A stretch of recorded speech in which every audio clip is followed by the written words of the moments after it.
Yeah. You ready? Somebody else. Similar. Welcome to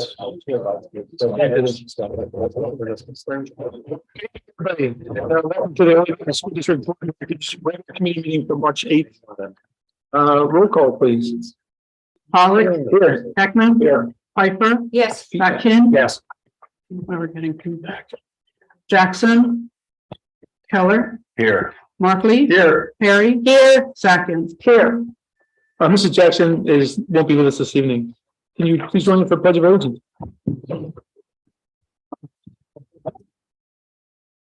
Pledge allegiance to the flag of the Republic which stands one nation under God, indivisible, with liberty and justice for all. Can you turn the speaker down? Those box?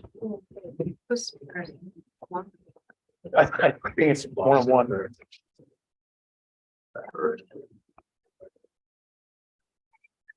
think it went away. It's your Mary Lou broke it.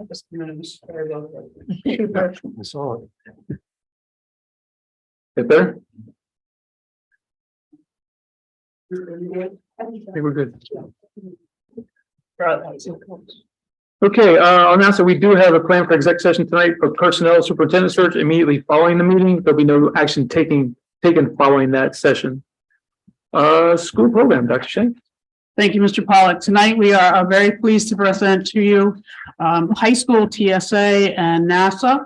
And I've asked Ms. Hoffman, who's here with us this evening, to try and to lead it. And then next week, we'll have the elementary and middle school TSA for you. So I'll turn it over to Ms. Hoffman and students that she brought with her this evening.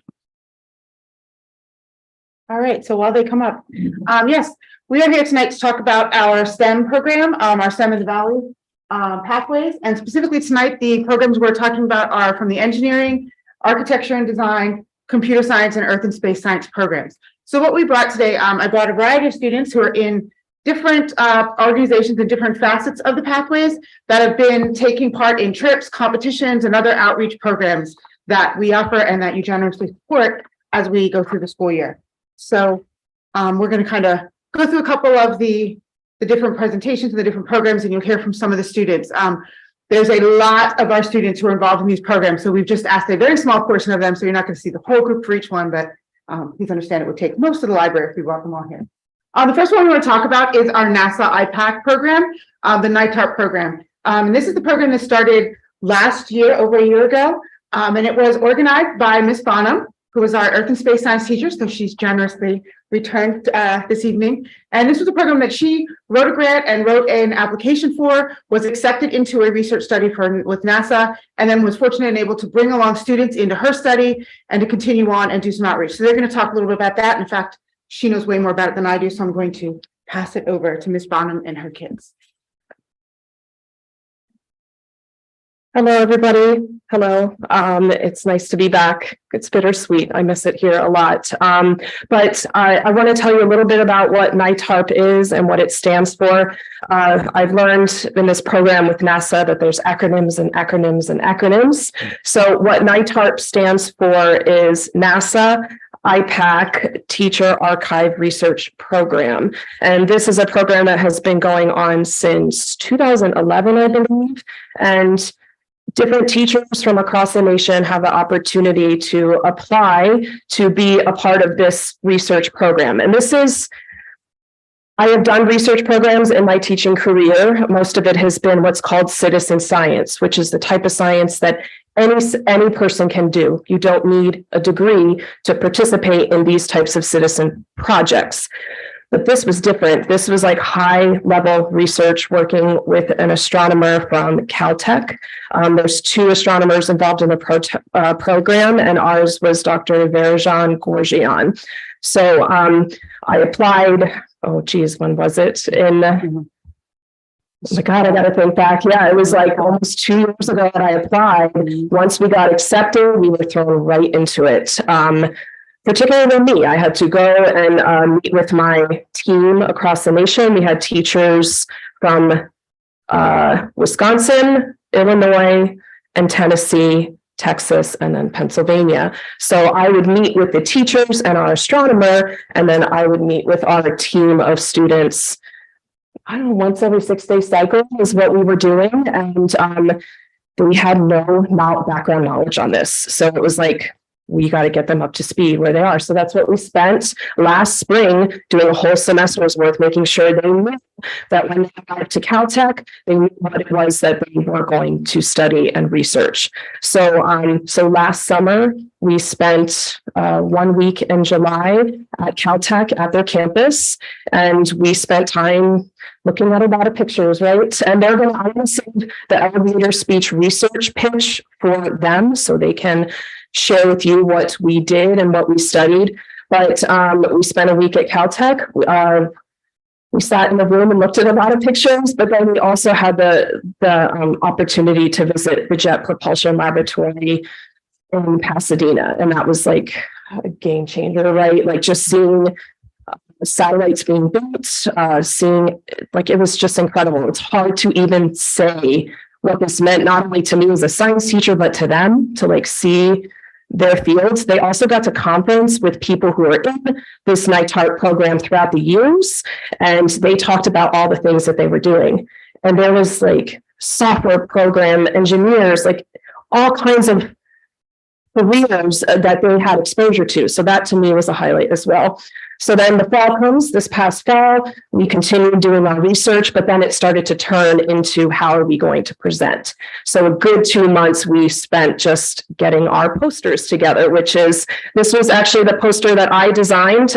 Each teacher took lead on the posters. So I was lead on this poster, and we had 2 posters. One was an educational one. That's what you're seeing up here. And then the next one that they will present is our science poster. So as a teacher, I focus on how to incorporate NGSS doing this process. And what I learned is that students learn best doing, like when they're doing science, like not just sitting in a desk listening to lecture, it's doing it. And all those steps around the GSS, that rainbow ring you're seeing, we did every single one of those parts of NGSS for a whole year. And it was a really great opportunity. And we're super close. We kind of hang out outside of school now, even though I'm not in. So like getting to explore and travel and eat and do all kinds of amazing things was a really great opportunity for me as an instructor. So that's what NITARP is. How this may continue is our research. Usually you can continue it. Ours is at a stopping point. Our astronomer is going to hand it over to a grad student. They're going to do some modeling with it, and then it will come back to us in about 6 months and we'll see what's next. So we don't know what's coming next. So I'll reach out to them and see if they want to participate when that time comes. So with that being said, I'm going to hand it over to them. Okay. I'm Wyatt Olson, one of the students who was on the NITARP team. So as far as what we did for actual work, essentially we were looking for a type of star called an M class dwarf star, and specifically we were looking for potential debris disks around them, because if you have a debris disk, that could indicate that there was potentially exoplanets around them. So we were searching for exoplanets essentially around M class dwarf stars. So we started off, we used a catalog called the SEIP, the Spitzer Advanced Imaging Products catalog.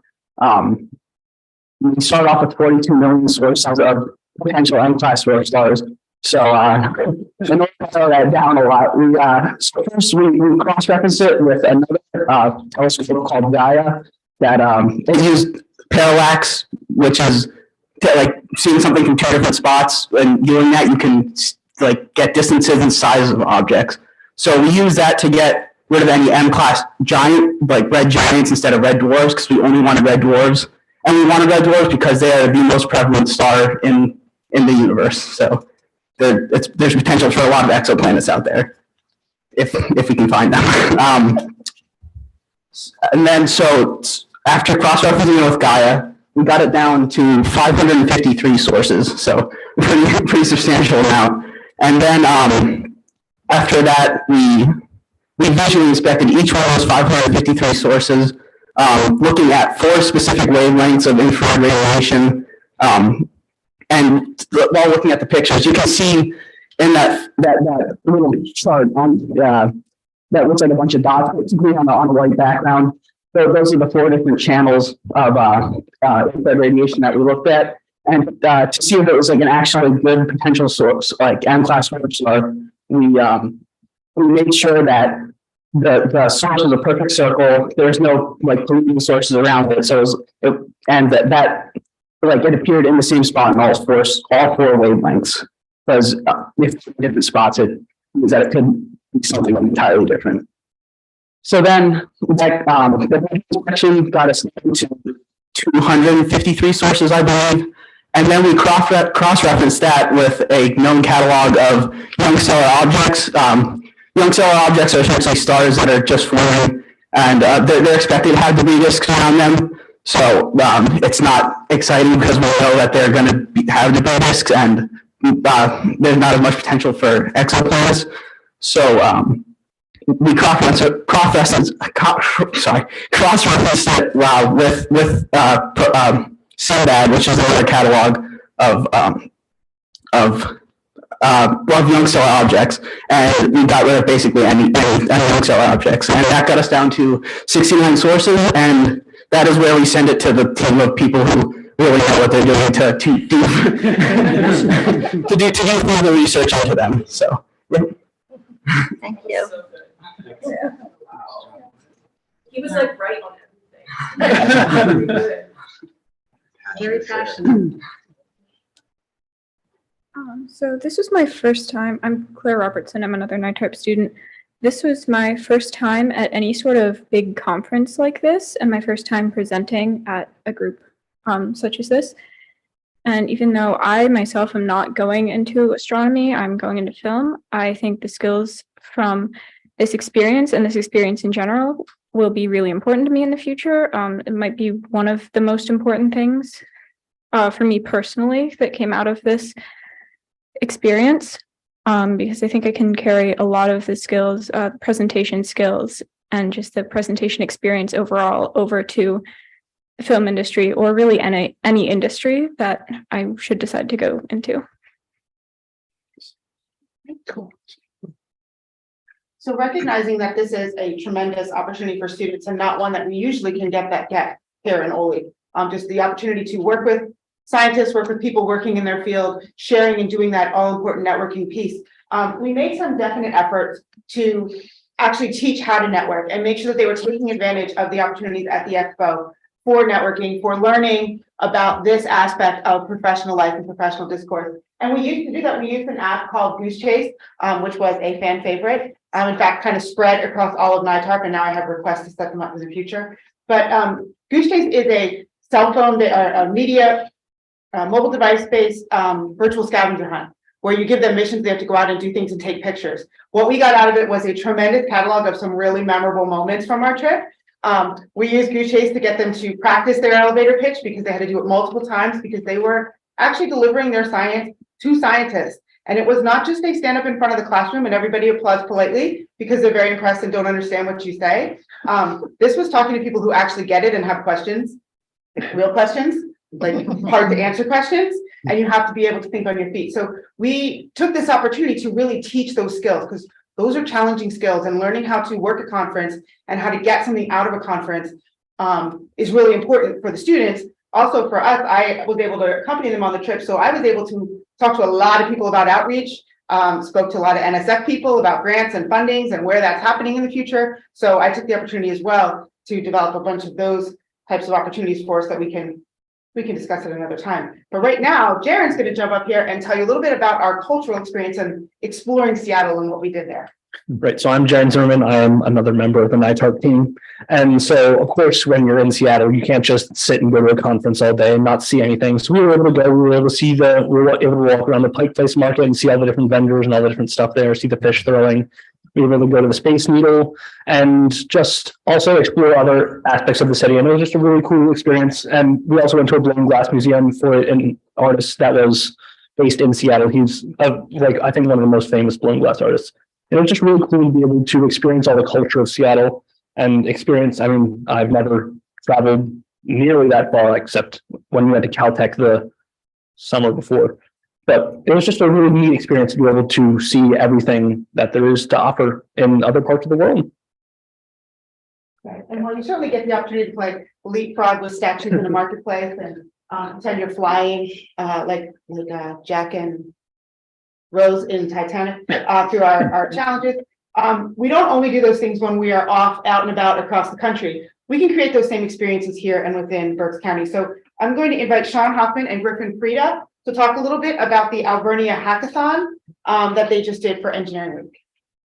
So I guess that's going to be a little hard to follow. But me and Griffin attended the Alvernia Hackathon.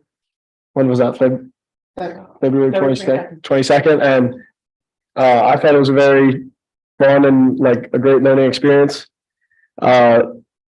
There's a picture of us testing our product, but the main thing was we had to design a water filtration system that used given materials we had, and each material had a cost, and we had to decide how can we do it cheapest and most efficiently.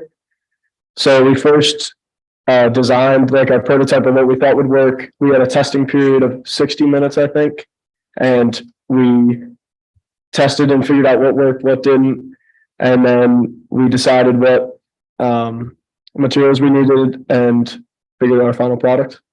Yeah, after we completed our final project, we presented it to the judges, and since it was like their first time running the whole thing, it wasn't as organized. So they took a bit to get back to us, but we ended up getting first and second place there. awesome. Yeah, so it was cool. There's a bunch of schools from Berks County, and it was cool that Ole won first and second. So yeah, it was an awesome event. So you're presented with a problem, then you have to create the solution to the problem. Good. We have to like record all of the like engineering process for designing, prototyping, and improving. Outstanding. So yeah, the hackathon is a new experience that just came to us this year, and as they said, this is the first time they ran it in the county. So it's really great when you can go not really knowing what to expect and come out so successful. And that's really indicative of how our programs develop here at Ole Valley, and we've worked really hard to create lots of different opportunities. TSA is one of those places where a lot of opportunities and a lot of different things are available to students to explore. So I'm going to invite Joelle Glick, and then Griffin and Jaron and Wyatt. Lots of our kids participate in TSA, and those are the ones that are here to kind of explain a little bit about our competition season this year. So this year was actually the biggest competition for Ole personally. We took the most amount of students we've ever had, and then also had the most amount of students ever for Ole qualify. So we took 25 students just from the high school, and then 15 were awarded with the qualification to go to states. So that includes teams and specific individual students. So April 19th to 22nd, we will be all loading up and going to states to compete. And there are so many different events, and pretty much you sign up ahead of time. Some of them are on the spot. You are provided with a problem you have to solve. Some of them you have to take tests. There's so many different events that you can participate in. Some of them you have to have stuff ready ahead of time. So on the table you can see we have like a prototype for one of the plane events. These two design that bridge there. And then we also have our CO2 car sitting there. So there are so many different events that you can participate in. And it just really provides an outlet for the students to test their creativity and their engineering skills with other students in the county. And then now from the whole state as we move forward. No, I think these are all examples of the before competition events. So you have to build these before and then submit it once you get there. I was also in a couple on the spot events. One of them was like just a written test. One was also very similar to the hackathon. Actually, you got a problem and you're given some materials, and then you have to solve the problem with the given materials in a certain amount of time. And I know there's also extemporaneous speeches, like on the spot speeches that you have to give. And yeah, it's just a really good opportunity to get to practice engineering skills. Super. Okay, so all of the items we brought today are their prototypes, as Jeremy was saying, they're in process. They have projects that are in various stages of finish from regionals, but now ramping up for states because we kind of get this 2-month period to make them even better. But I do want to point out that there's also a portfolio here on the table, and many of these projects come with a portfolio. So it's not just solve a problem, make something cool, build with balsa wood. There's an entire process that they have to record and like leave anecdotes and create a record of how they developed and what their design is, mimicking the activities that they would experience in a career in engineering. So it's very much a career and technology student organization, something that is preparing them for a future career in these disciplines. The last piece that I want to talk about tonight is our Lehigh Capstone project. This is a very, very new project, and this is very much a conceptual activity. So the Lehigh University Capstone project and the partnership grew out of an opportunity preparing for TSA regionals, where Lehigh University was offering some support for TSA, and we were talking about ways that their engineering students can become involved in K-12 education. They want to do more. Lehigh University, a very local Ivy League school that has an incredible engineering program.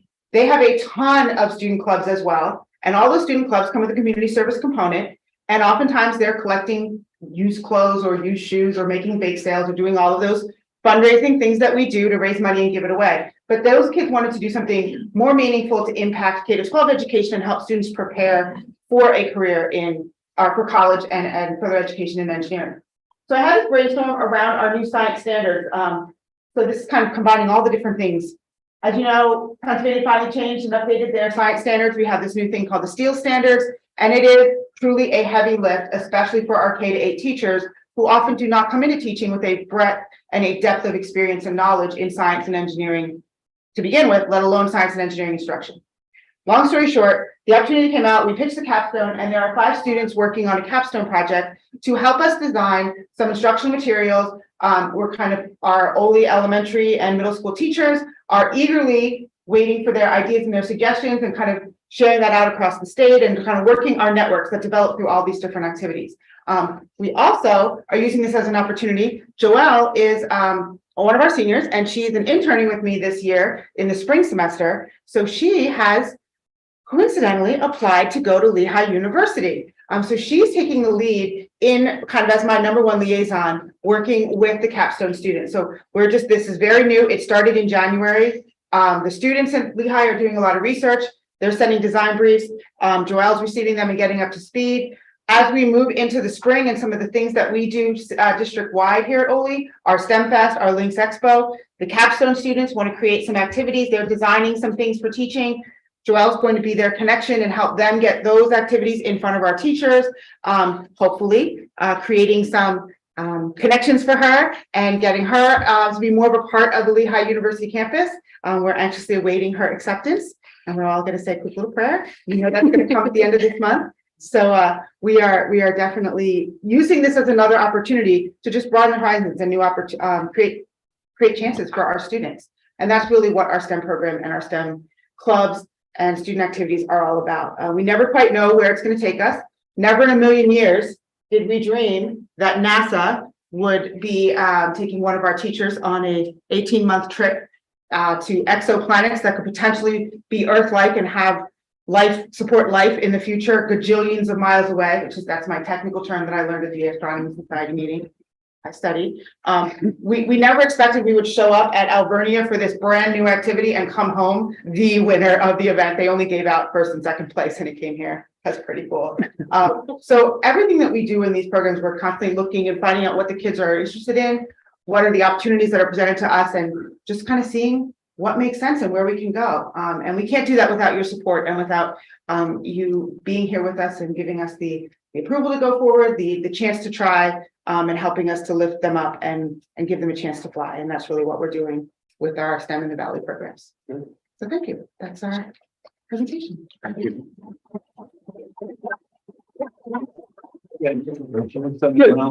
Yes. Can I make a quick comment? Yeah. I know the board was concerned about the financial implications of sending students to Seattle and to California, but oh my God, it sounds like you guys had a fantastic opportunity to learn, and not only those trips, but this whole program.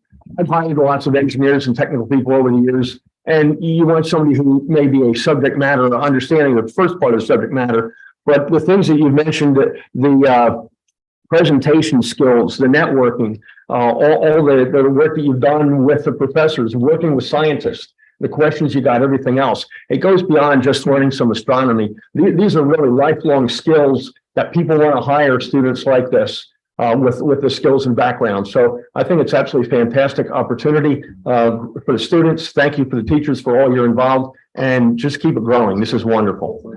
I can tell you, I mean, you guys know, to see my name come up a lot. I do a lot of conferences on behalf of the school. And everybody, when I'm walking up to talk to me, they're like, what's Ollie? There's very creative ways. I can't imagine it when I'm out when they start saying the ways that they Ollie.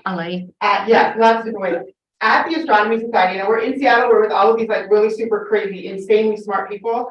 And that's the first time where they all said the name right. So I was like, wow, they finally get it. And then they're like, yeah, your kids were just here. They were really knowledgeable. They asked a lot of great questions. And Ms. Bauman and I were like, yeah, they did. So they really did a great job, and it creates a lot of opportunities that they're really paying off. All right, so one last opportunity for networking. You'll get to run the gauntlet.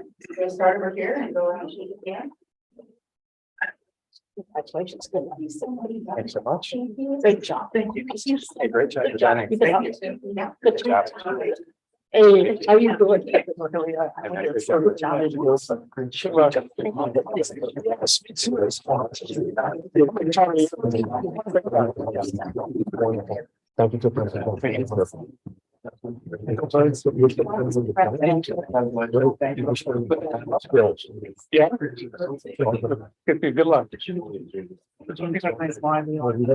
Good luck. We're so. Yeah, it's hard. Thank you for supporting us. Keep talking stuff. No, that.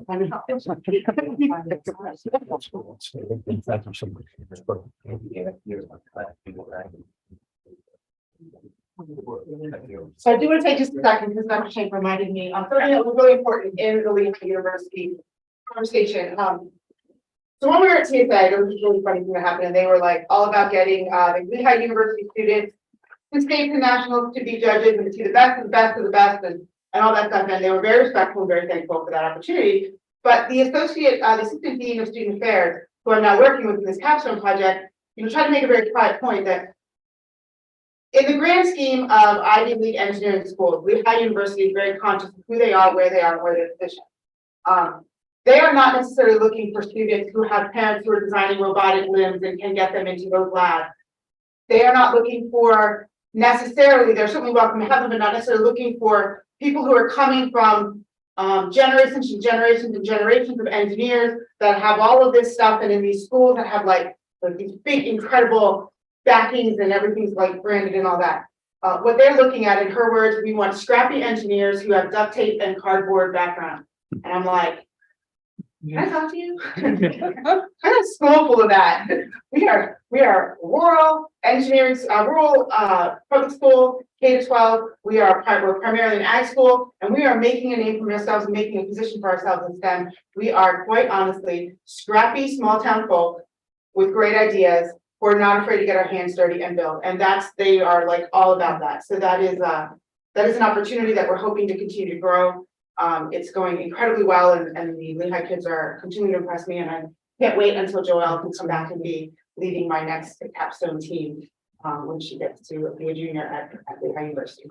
So that's really how that came apart, and it's a good testament to what we do and how we do and why we do it here at OVSD. Because the other piece with the Lehigh is that because the first meeting that we went to, I was kind of on back end with Jen, got ourselves in trouble a little bit because our questions weren't the canned questions, and we kept asking programmatic questions and how to do this and connections and ecosystems, and they were like trying to like push us to the back. But they are extremely impressed with how we have designed the sacred oak and the tree in all of our academies. Because in a lot of schools that they were looking to partner with, once you get into the true engineering track, you are stuck. When you get in biomedical, you are stuck. If you are computer science, academy, you're stuck. Where ours is the tree, and then you have your trunk, which is the core courses, and then you can jump anywhere you want between ag and engineering, computer science, biomed. Thanks to Ms. Bonham before she left, put the whole earth-based science track coming, and astrophysics, meteorology, weather. Oceans, marine biology, I think is all in those tracks. They're in the course catalog, approve them. But that whole last kind of thread of that tree or last major branch Because in order to have those experiences, your students have already kind of decided what they like and what they don't like. Versus going to Lehigh and then you have that bill and then realizing that maybe you don't like mechanical and you want to be electrical or you want to do something else. And the creative background of having the ability to jump between all those courses and how well the staff works together collaboratively to build it in service of our students is really making a name for herself, not only in Seattle, but also in Lehigh and at Penn Tech with the students we have up there now.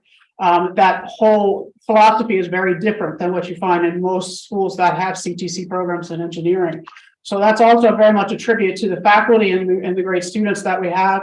We're real anxious to see how not only the high school does at TSA at States, but also next week you'll see the middle school, which is the first time competing and taking on about 12, 13 of those, 14 of those young people to compete as well. So there's a lot of great things happening. And as I showed you on Monday night, the STEM handout that we use goes with us everywhere we go. So we leave them on tables, we put them and hand them to people, always constantly marketing the district and what we do here. So it is a tribute to all of them and all the work that they have done and how well the students work together here. And you see the design of the library and how much they come here and sit around and have conversations that just kind of blow us out of the water.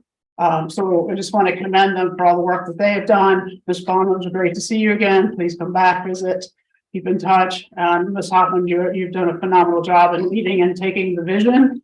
But I'm like, hey, I have an idea. Can you do this? And we just figured out without your leadership, we wouldn't be where we are today. So thank you as well. Thank you. We're up to planning action. Yeah, very good. Thanks, folks. Excellent.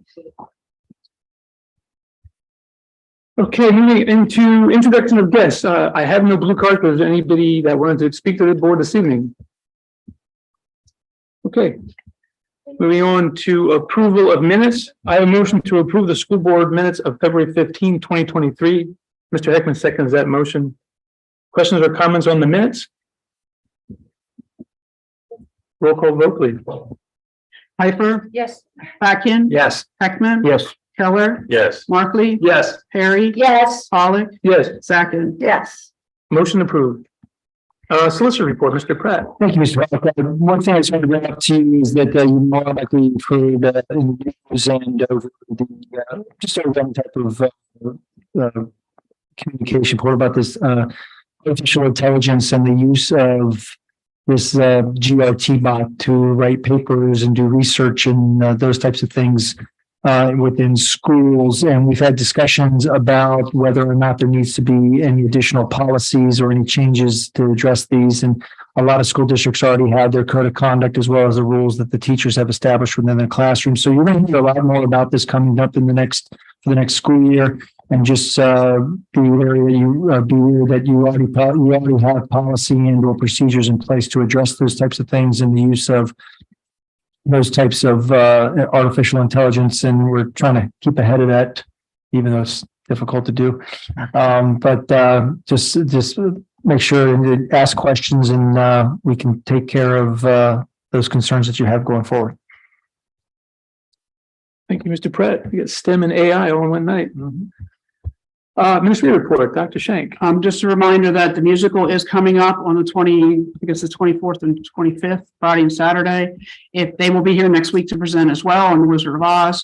If you want tickets for Friday or Saturday night shows, please email me and I will get them for you. Thank you, Dr. Shank. So moving into committee reports, budget and finance, Dr. Markley. Thank you, Mr. Pollock. I have 3 motions for action this evening. I'd like to take all 3 together unless a board member would like me to separate them. Any opposition? Okay, so Dr. Markley moves the motions 1, 2, and 3 as listed. Mrs. Piper seconds the motion. Questions or comments from 1, 2, and 3? Okay, roll call vote, please. Patkin, Yes. Heckman. Yes. Keller, Yes. Markley. Yes. Perry, Yes. Pollock, Yes, Zachin, Yes. Piper. Yes. motions 1, 2, and 3 are approved. Under information was presented on the 23-24 budget, Blue Book statistical information, and historical budget data and trends. Upcoming meetings are listed. Our next one's March 27th, 6:30 p.m. That's it for budget and finance. Thank you, Dr. Markley. Moving on to personnel, Mr. Heckman. Okay, thank you. Personnel has 14 items this evening. They were all reviewed Monday evening in our committee meeting. If there are no objections from the board, I'd like to move on items 1 through 14 as listed. Mr. Heckman moves on motions 1 through 14 as listed. Dr. Markley seconds the motion. Questions or comments on those 14 motions? I'd just like to wish happy retirement to all those who are retiring. Thank you for all your service to the schools. Any other questions or anything? Okay, roll call vote, please. Heckman, Yes. Keller, Yes. Markley, Yes. Perry, Yes. Pollock, Yes. Zakin, Yes. Piper, Yes. Patkin. Yes. Motions 1 through 14 are approved. And our next meetings are listed, and that's all for personnel. Thank you, Mr. Heckman. Moving on to policy, Dr. Fatkin. Thank you, Mr. Pollock. We have one motion for action tonight. That is to approve the following policies for approval. The 30-day public review period has been completed. 109, 122, 123, and 913. Dr. Fatkin moves motion number 1. Mr. Heckman seconds the motion. Questions or comments on that motion? Okay, roll call vote, please. Keller, Yes. Markley, Yes. Perry, Yes. Pollock, Yes. Zakin, Yes. Piper, No. Patkin, Yes. Heckman. Yes. Motion approves 7-1. Okay, under information, next meeting is March 27th. That's it for me. Thank you, Dr. Fatkin. Moving on to curriculum, back to Dr. Markley. Thank you, Mr. Pollock. I have 12 motions for action. If someone would like me to remove a certain motion, I can do that. We did go over all these Monday evening. I'd like to take all 12 together. Any opposition? Okay, Dr. Markley moves the motions 1 through 12 as listed. Dr. Fatkin seconds the motion. Any questions or comments on 1 through 12? Okay, then roll call vote, please. Markley, Yes. Perry, Yes. Pollock, Yes. Zakin, Yes. Piper, Yes. Patkin. Yes. Heckman. Yes. Keller. Yes. Motions 1 through 14 are approved. 1 through 12, I'm sorry, are approved. Other informations, again, congratulations to the hackathon teams, first and second place. That's just awesome. It's a neat program where a problem's given and critical thinking has to be put in place and under a time frame. So it's very cool and it's very popular across our country. And I'm glad we're finally in that environment. Information was also presented regarding STEM in the Valley, and our next meeting dates are listed. Thank you, Dr. Markley. Moving to property and transportation, Mrs. Piper. I actually would like to take motion through to 18 first. Which one is that? Motion second, 2 through 18, you said? 2 to 18, correct. Okay. There's a lot. Gotcha. So Mrs. Piper moves the motions 2 through 18 as listed. Dr. Markley seconds the motion. Any questions or comments on 2 through 18? Again, we went through these all on Monday night, so I'll give you a moment to look in real quick.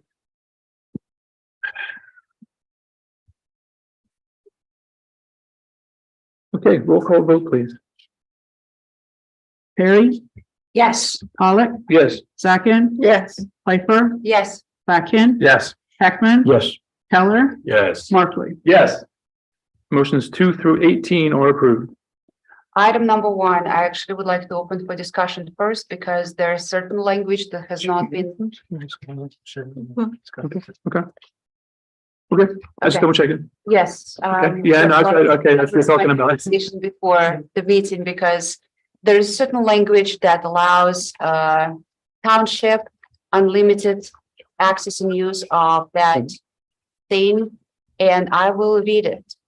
So grantor desires to grant grantee a permanent and perpetual right-of-way easement, a temporary construction easement, and certain rights and privileges associated therewith over, across, under, in, along, and through a portion of the property to operate, use, maintain, construct, install, lay, operate, repair, maintain, inspect, add to, change in size of, and replacing the water line and other appurtenances and facilities associated therewith. So this language does not limit use of the property, access of it, just for the water line, as we discussed. That's In you- addition to, But you said just for the water line, no, water line and other appurtenances. appurtenances and facilities associated therewith. The So, water line. okay. Is it gonna be a water tower in this, or, well, like any other things, what else can go? So I would like to see the language of exclusivity in this. And in addition to, even with temporary, there's going to be the additional 10 feet of the temporary access that can be reinstated at any time. So I would like this language to be tidied up. So I want to put this with the solicitor to look a little bit closer and not to give out the rights of the school district to operate whatever at how the school district wishes in the future that piece of land and parcel, because it also extends, it says unlimited extension, unlimited in vertical dimensions of perpetual easement. So there's a lot of other things that's in this language that concerns me as far as the use of this parcel and the word extend.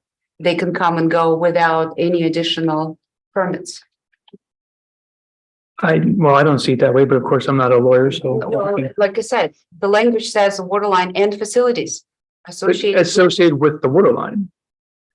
At You which know what I'm saying? It's very exclusive. I think it leaves as being very exclusive as it is. It's a pretty much a cut and dry typical easement agreement unless I'm wrong. It's similar, correct. It's just for the water line at this point in time and their access to maintain it. There are requirements in the agreement which maintains that they have to return the property if they do to its original condition. But if there's if the board wants to tidy it up a little bit more to address the concerns addressed by Mrs. Pfeiffer, we can go ahead and do that. Yeah, and actually, when you said they're going to be returning to a previous condition, actually they said, however, without any cost to charge whatsoever and without interruption to excavate, removing the shrubberies, the trees that they may encroach on the area, they will not replace them. They will just remove them. So how we interpreted that, because we've done hundreds of these types of easements, it's usually they return it to the normal, but if you want to, if the board want us to tidy it up a little bit, then we can do This that. is not the language they are using here, so I would like to have it tidied up if us voting on it. Well, that does delay the process and also it costs the district money. Lawyer to go through and wordsmith this, whatever, when it's a typical contract, a typical It costs document that we dealt with ourselves and many other organizations in this area. I don't see a need to change the document. Again, it can cost district money later on when we're not sitting on this board. Because this is a complete absolute release of any rights going forward.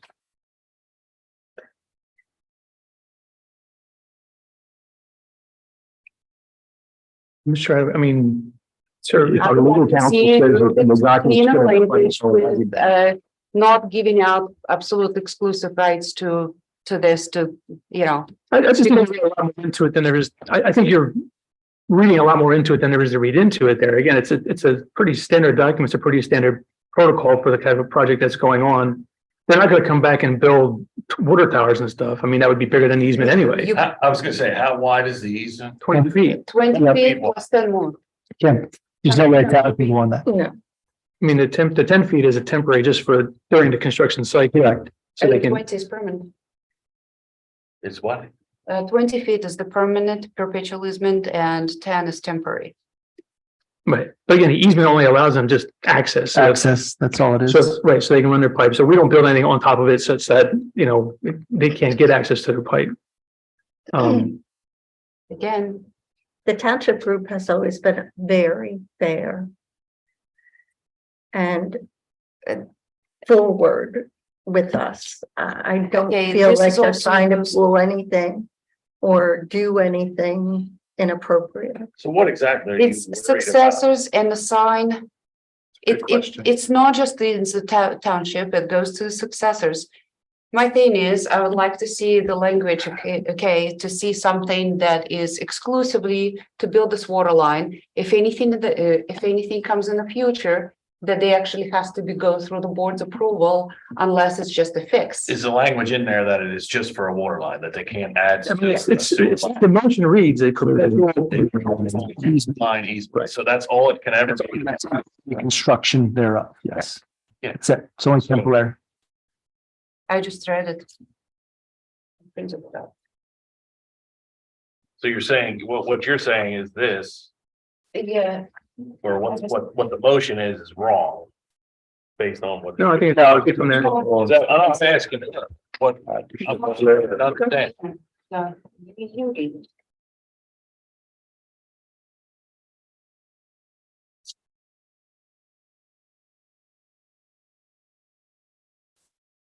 I don't have to try to presume the township was nice and so on.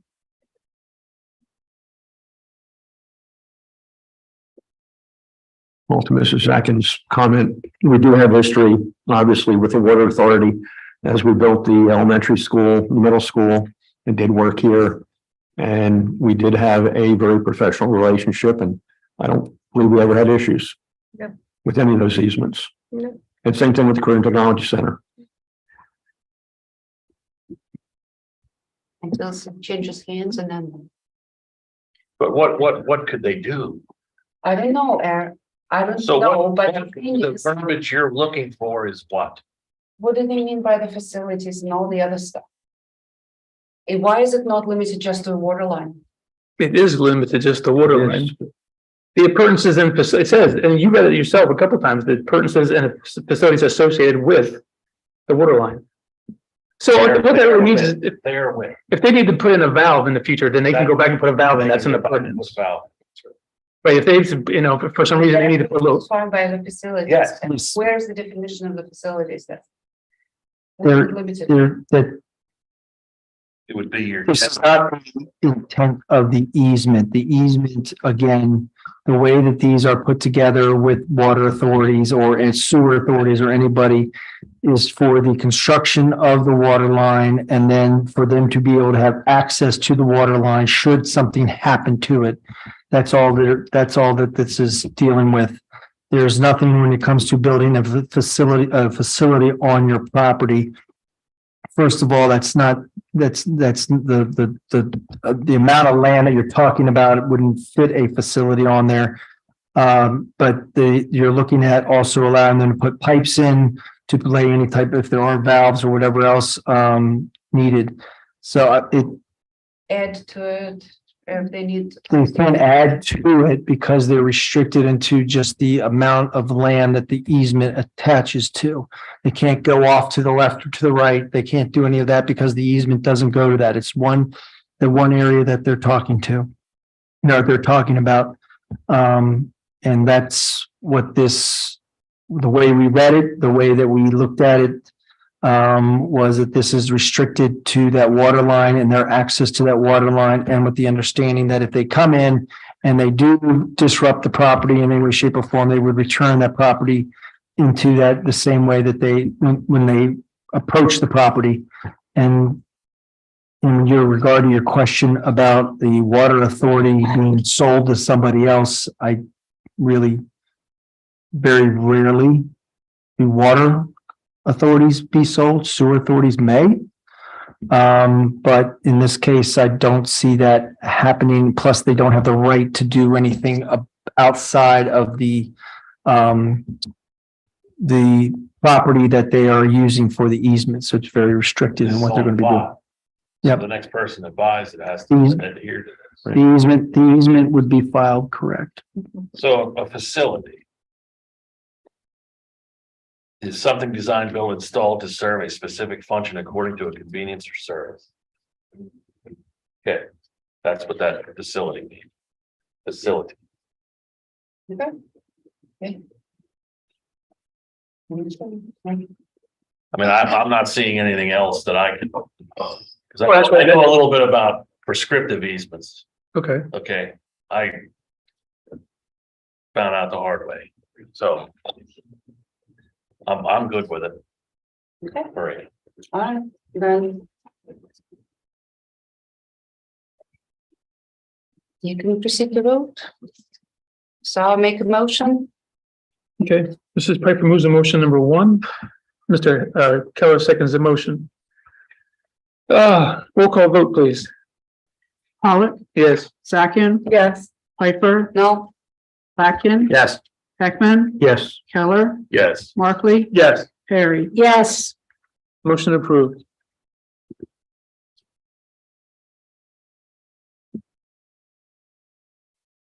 The more. oh.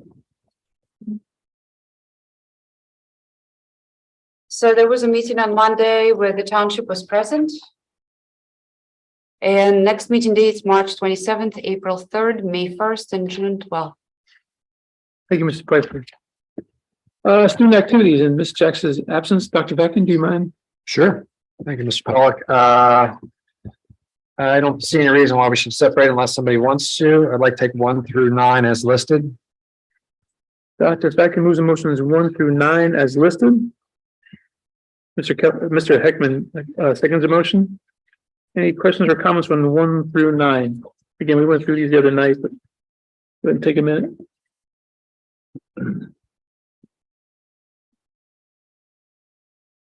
Okay, hearing none, roll call vote, please. Sakian, Yes. Piper, Yes, Sakian, Yes. Heckman, Yes. Keller, Yes. Markley, Yes. Harry. yes, Pollock. Yes. Motion approved. 1 through 9, motions 1 through 9 are approved. Okay, under information, next meeting date as listed. That's it. Thank you, Dr. Becken. Legislative Committee, Mrs. Zekin. Thank you, Mr. Pollock. First thing I'll talk about, my favorite subject is the governor's budget. Dr. Shanks sent us a transcript and the numbers pertaining to Ole Valley. I know you all sat and were riveted. The governor's $44.4 billion pitch keeps Pennsylvania's spending relatively flat and preserves some pandemic benefits. Governor Shapiro is calling for $1 billion in new education spending, and the $1 billion will come in grants for mental health needs, security improvements, and removing environmental hazards. Maybe Dr. Shank could talk about the governor's budget and what it means to Ole Valley. Well, it is not good news for Ole Valley. We have the lowest percentage increase in subsidy in the county at about 2.1%. Special ed, which is about $89,000. So that is well under what we anticipated and what was in the budget presentation for Monday evening. Special ed is coming in at about 8% at about just under 100,000 increase. And that's lower than we had anticipated as well. We're still working as to why the numbers are not the same between local school districts who also had decreased enrollment during COVID and in the years 19, 20, 21, and 21, 22. And then to make sure the weighting formulas and the ADMs, and I won't get into all of that, but what we do in-house to make sure there's no errors in the calculations, because there's no logical reason why we are that low, especially compared to a Brandywine and Kutztown and some of the other numbers who also, small districts, rural districts also saw the decrease in enrollment. But everybody is back on the swing, back up again, now that we are post-COVID, and recreating back and up from our private schools, parochials, and off cyber charter. As I stated on Monday evening, we did believe that the governor's budget for public education, although he has the money he's talked about putting out, is like last year. It'll have a lot of strings to it. There'll be grants that will have to be sought, some competitive, some are flat. Every district kind of gets X amount of dollars. Such as the one mental health grant is about $80,000 for Ole Valley, which really is basic ed, taking it out of basic ed, making it a grant that you will have to apply for. And hence my, discussion or needing direction. So that as I'm working with Ming to transition some of these grants over to the business office, our philosophy has been for the last 12 years that unless it's equipment-based, a one-time item. We use grant money for that because it's not a reoccurring, because the grants are not reoccurring revenue. You don't buy people or hire people with grant money because once it goes away, they're on your payroll and nobody can afford that anymore. Giving the deficit in the budget and really not having a lot left to cut. And the deficit is worse than it, as of today, we were working on it this afternoon, than it was Monday. Our recommendation to the board is still to maintain the philosophy that given the grant constraints, which we have not yet seen because they will not be released probably till after the governor's budget is passed, which could be July, hopefully it's June. It all depends. That the grant expenditures that are in that 80,000 for mental health, which is the first one coming out, reflect what is currently in the budget, so that it's not additional things or additional services or additional expenses. It's basically offsetting revenue to what you already have to do under the state mandates or already have to provide for mental health services for students or under IDA and special education, and not do what some districts are doing and actually using that grant money, although it would be wonderful, to hire, say, a social worker for the district or to contract out for another psychiatrist or a therapist or some of those other pieces. Because once that grant money goes away, looking at the projections, unless there's some major shift in revenue, you're not going to be able to sustain that. And as we discussed, when you're offering that level of services and then all of a sudden have to say, oh, sorry, we have no money, and then you take it away from people who became dependent on those services, that's not a good way to go. There's a better to try and teach and build from within with what you have, and then continue to use the revenue to pay for stuff that you already have to do or have to expand. We do a lot, and even more so with the mental health services in schools than some of our neighboring school districts do. The safety security grant is kind of the same thing. The last one that came out was about $46,000 between the two grants combined. That was tied off the state budget. That was your number. So we at that time took the stance that when we wrote those, that we paid for things like our radios. We upgraded our camera systems. We added more security outside and inside the building. So the stairwells had cameras in them, more cameras in the auditorium or the cafeteria areas, so that you could really kind of focus down on what was happening in those large group areas or in the hallways. Instead of, we had one at each end of a long hallway, you put one in the middle so that it's a safer environment. It's recorded. You have those things.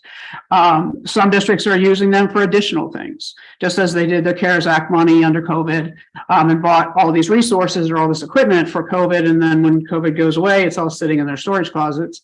And that to us was not a prudent way of using that money. So that Ming will need direction as to when those grants come, as to if you're maintaining the philosophy on that, or if the new person will have to decide in consultation with Ming what that looks like. But you don't really have the revenue to start anything new. The key right now in the West, we talked about in administratively in the 23-24 budget, is really to be able to maintain and continue to support the programs and things, that activities for students that we already have in place, and fine tune and really work those and get kind of your best bang for your buck, and not try to do anything new or bells and whistles or whatever the new greatest thing coming out of Harrisburg or out of some conference is, but really fine tune on what you stand for and what you value, and so that you kind of put your money behind, what it is that you want Ole Valley to stand for at K through 12. So that you can maintain and not just change initiatives or do it today, but not tomorrow. And then, we have a lot of stuff that went into storage that was never used before. And then we ended up trying to deal with that in the early, 12 years ago. But that is something you're gonna have to talk about, is what is your philosophy when it comes to that one-time money? Just as when you had ERA money, people hired staff, and then the ERA money in the early 2010, 2011 era, that ERA money dried up, stimulus money dried up, and then all of a sudden they had all these additional expenses, and then districts across the state hit the funding cliffs. And as we discussed today, the revenue side, or the fund balances and the PSERS fund balance, they're good, because other than last year, we have not used them. I mean, because of how we work the budget and how we do grants and all the other trying to get outside or changes or different revenue streams besides property taxes, that to use all that money at one time really will set you up for some significant tax increases moving down as you go out I think we're built out 3 to 5 years right now, I think through 2028. In budget projections, given what we know today, and we all know the world could change in, a year from now. But that's a discussion that you're going to need to have is philosophically, what is it that you want to maintain? What is it that you value? And then the other thing that reminded me of today too, with the fund balance usage, is that your policy does require you to maintain a 4% in that fund balance. And if you remember Mr. Richard, when we, planned all this stuff out in 2011, 12, he was always on the 8% side and 7.9% side. I think those days are gone for a while. But at the same time, it's something that you have to keep in mind, because as those resources start to dwindle, so do your bond ratings and your interest rates, and there's a lot of tentacles off of that kind of funding piece of it. So governor's budget is going to change a lot. It'll be interesting to see in the next month what it does. Being a first-year governor, he did have till March instead of February to present. But I do think there's going to be a lot of battles in Harrisburg around the inequities in that budget from school district to school boards, not even in just Berks County, but across the state as well. As I looked at some other similar districts in Lancaster County and Adams County that are very, very much alike Ole Valley, and their percentages were higher in some and lower than others. And there's not really a rhyme or reason to it. So I know business officials are asking a lot of questions. There's a lot of people trying to figure it out. And I have some of my colleagues in different organizations trying to help break down the numbers for us to figure out if it is what it is, or we can expect more. Because our other concern is that the basic ed subsidy dropped that much. What's going to happen to your federal funds in title, which is, we use for salaries and benefits, the reading interventions, the elementary, and Title I.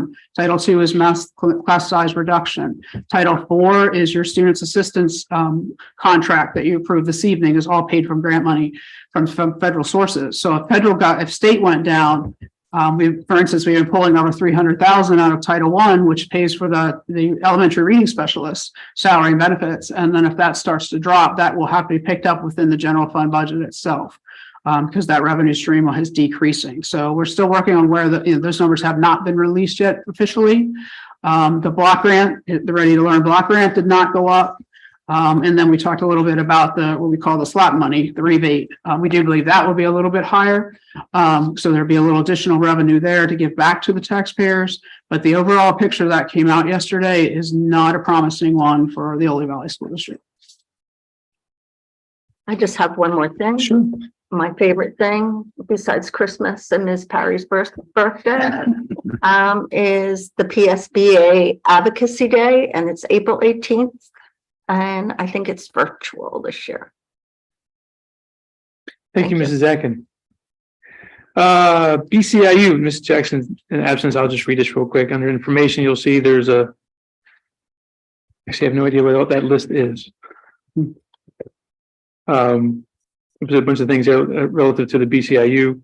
Her next meeting date is March 16th. I guess she'll be back from her trip by then. So moving on to Ag Advisory, Mr. Keller. Other than the agenda and the minutes that are on the website, and most of the stuff we voted on in the student activity section that we discussed. Then the banquet's coming up March 30th. Yeah. They were giving you how they did with the. No, I didn't get that. Okay. It's a pretty full house that night. I don't think they even know yet. Sometimes I couldn't figure it out. Yeah, it was. Good turnout. It was a good turnout that night. Thank you, Mr. Keller. Under negotiations, I actually have one motion. That's to approve the memorandum of understanding between the Ole Valley Education Association and the Ole Valley School District regarding the pre-K counts for the 23-24 school year. I so move. Mr. Heckman seconds the motion. Questions or comments on that MOU?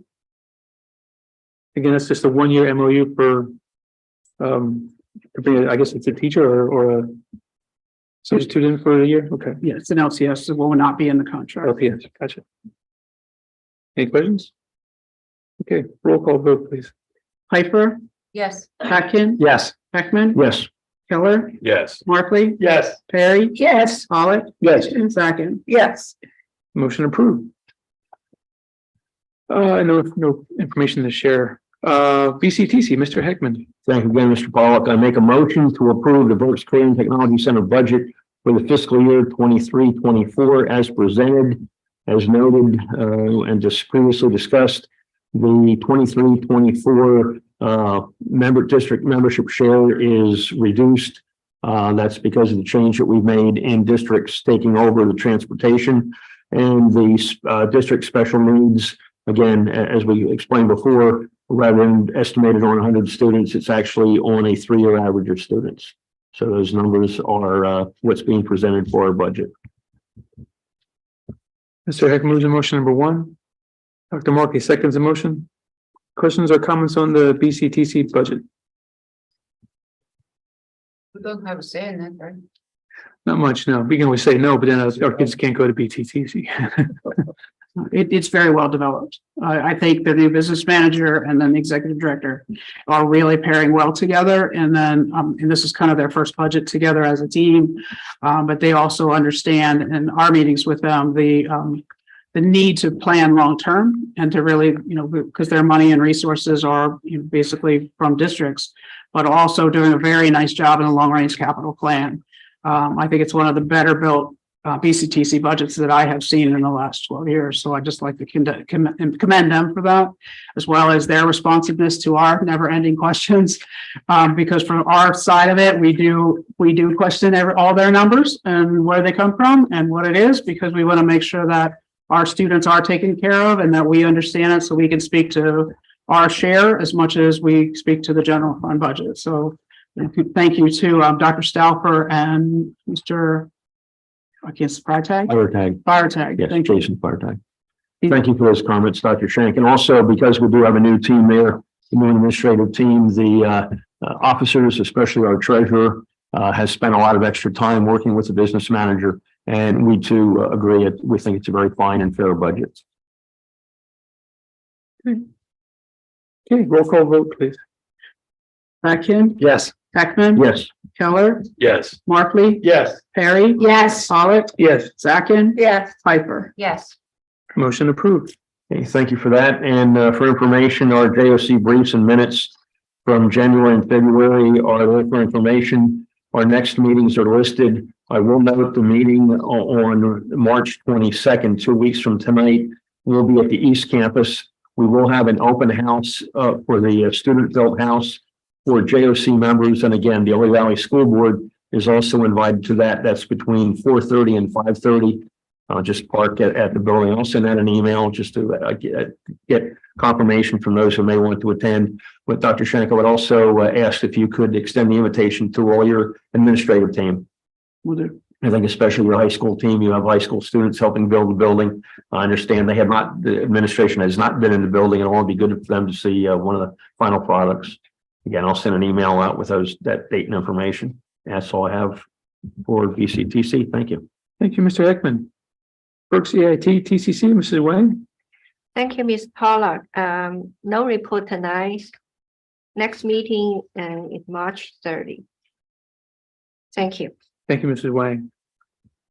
Communications, Ms. Perry. Have nothing tonight, thank you. Thank you, Ms. Perry. Secretary report, Dr. Shank. Just two reminders that Sunday, March 19th is the community Popeye dinner from 11:30 to 3 in the elementary cafeteria. All the arrangements for that and the support of what they need is coming along very well. And if anybody needs tickets, we do have them for sale here at the high school. They are $15 for adults. Music department will be performing that day between 11:30 and 2. And it will be a combination of not only the larger ensembles, the jazz band select choir, but we also are using, if you were at the Mosaic concert, some of the students who performed there who were just absolutely outstanding. We'll be using that as another opportunity for them to perform for the community that may or may not have been able to hear them during the concert. So I want to remind you of that one. And then the musical again is the 24th and 25th. We're doing the Wizard of Oz here at 7 p.m. in the high school auditorium. If you need tickets, just let me know. That is coming along really well. They're having a great time, and the director has been doing an outstanding job with her team and the music department working with that. It's fun. It's great watching the kids having so much fun on stage and doing that. So if you can mark your calendars and hopefully come see the great performance that the theater department is doing. I have a question. On March 16th, it says Title I parent meeting. Where is it? Elementary. Okay. Thank you, Dr. Shank. Under other, I have some informational items. It's reported that there was an exec session for personnel superintendent search on Monday, March 20th.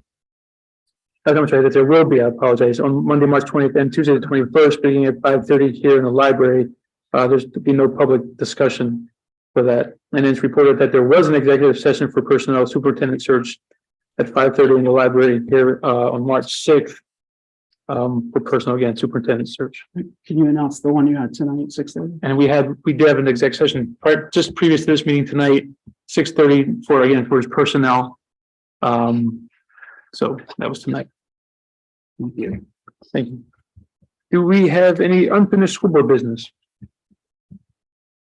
Okay, hearing none. Do we have any new school board business? Okay, the answer to that, I will entertain a motion for adjournment. Mrs. Piper so moves. Mr. Keller seconds the motion. All those in favor signify by saying aye. Aye. Any opposed? Thanks, folks. Exec session in about 5 minutes.